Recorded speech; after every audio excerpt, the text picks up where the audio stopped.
We have studied throughout the year U.S. history up to 1877. Today was more of an exploratory where they were to think of any of the topics we had studied and try to make those connections. Colonial regions of Mid-Atlantic, Southern New England. Civil War was a big one, and Reconstruction. Each of the groups were given containers and they had the ThinkBlocks. I had designed steps for the kids so they knew what to do next. Have I made this distinction?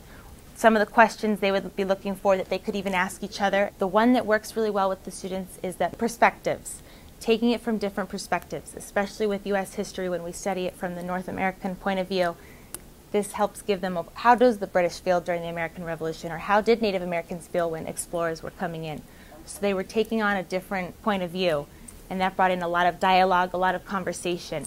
I think I had one of the strongest participations and discussions from the group.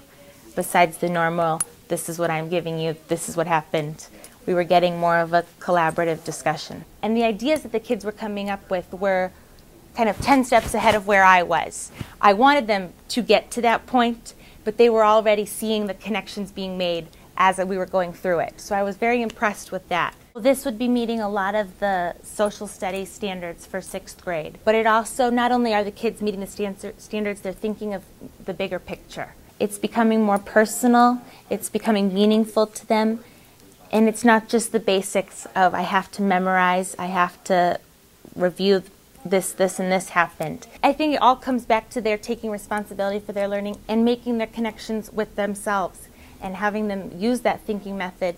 They can then build upon it later on.